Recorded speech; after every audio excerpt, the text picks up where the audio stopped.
birth of cinema led many art snobs to question whether it could ever truly be an art form, and maybe for good reason.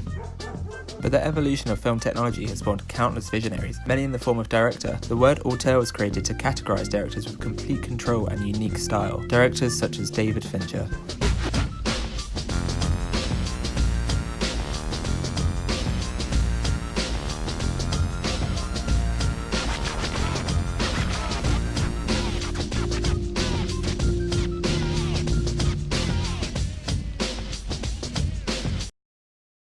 While he was savoring his hard-fought victory, President-elect Bill Clinton with Jay Leno. The year is 1992. The Cold War is declared over, and David Fincher. I'm Spike. This is my house, and these are my air raid sneakers.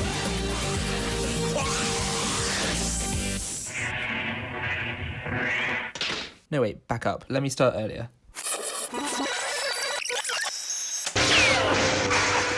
The year is 1983, and a 20-year-old David Fincher is getting work experience as a visual effects producer alongside George Lucas. Consequently, Fincher is hired into George Lucas's special effects company, ILM. Bravo 5 to Bravo leader. Hang on, I'm coming in. I don't know about you, but I've always wanted to ride in one of these things. He ends up working as an assistant cameraman on Return of the Jedi before taking up matte photography in The Neverending Story and Indiana Jones. During this time, Fincher also co-founded production company Propaganda Films alongside directors such as Spike Jonze, Michael Bay and Zack Snyder. This acted almost as a guild for them to sharpen their skills as directors. Fincher created multiple adverts while moving on to music video production, creating videos for artists such as Aerosmith, and presenting them with an interesting opportunity.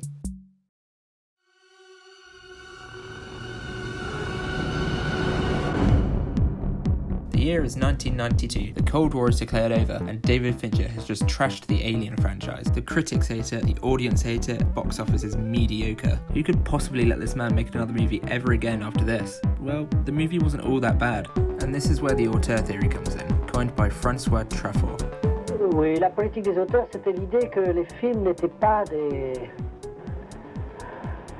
Que bien sûr, les films se font en équipe, mais que ou quelqu'un a quelque chose à dire, ou quelqu'un a des idées sur la vie, sur le cinéma et sur le monde. With the amount of minds on set at any one time, all holding up the pillars of each movie, it's hard to see how one vision can ultimately shine through.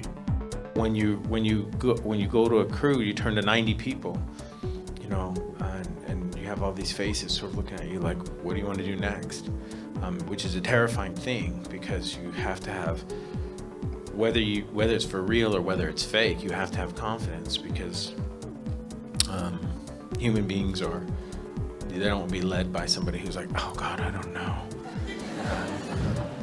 Directing with distinctive vision and unique style will inevitably influence the film, but good direction of the crew will allow the director's complete personal authority on the final product. It takes you 10 or 15 years to get comfortable enough to just go, dude, it's my way or the highway.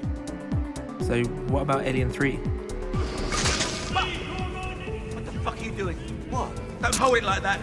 Hold it like this. What the fuck? Fucking kill someone, you fucking moron. Well, it's still not a great film, but it is technically impressive.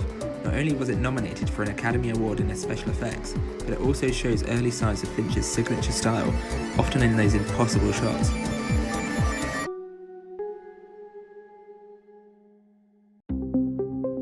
Through Fincher's camera technique, he's able to establish his own unique style to stand out from other directors. Fincher's vision comes through his utilization of modern technology. With the availability of ultra-high definition cameras and new ways to move a camera through the scene, Fincher has been able to craft multiple immersive experiences, evolving his technique with each new piece of media he releases. But how does this serve the argument that he fits into the definition of auteur? Well, Fincher's use of a camera is singular, exhibiting movement in a way like no other filmmakers before him. Take this simple tilt, for example. Because that works so well for us in Riverside. Cooperation, that's us, at all costs. It's hard to spot at first, and it may even seem somewhat strange looking when first watching a modern Fincher flick, but the camera follows the movement of the character almost exactly. It can be seen throughout almost all his recent media, pans, tilts, tracks, but why is a simple movement so special? Especially one that's used in almost every film ever made. Well, first let's take a look at two different tracking shots. Hello? Yes, this is Detective Stern with the arson unit. Another day in Chuckletown. I naturally feel more engaged with what the character on the left is doing. Fincher uses the camera to precisely track movement, keeping us concurrent with every little move the character makes, and consequently more emotionally engaged with every little detail on the screen. I just love the idea of this omniscience. Like the camera, it just goes over here kind of perfectly, and then it kind of goes over there kind of, and it doesn't have any personality to it. It's very much like what's happening, what's doomed to happen. He understands the importance of character movement, that not just the dialogue and facial expressions trigger empathy, but also the general movement and behaviour. Every scene you direct, every scene you act in, it's the same thing. What's that? He said, behaviour over time. It's a fraction. So behavior is the most important thing of every piece of material that you read, that you perform in, and you direct. Look at the behavior. It gave confidence to back the camera up and see the room, see everybody in the room and see everybody's face, and are you looking at him? And that changes the behavior in the scene. But how does Fincher achieve the camera movement demonstrated in his movies?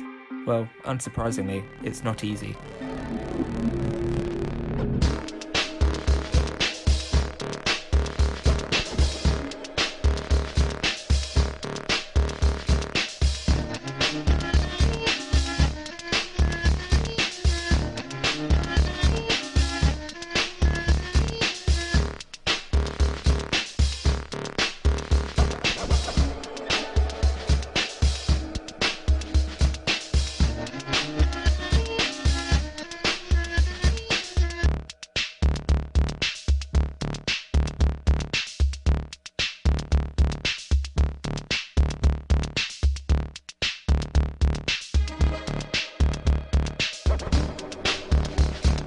The point is that Fincher uses all sides of technology to perfect a shot, the camera, the edit, the CGI, in ways that often we don't even notice, which is exactly the point.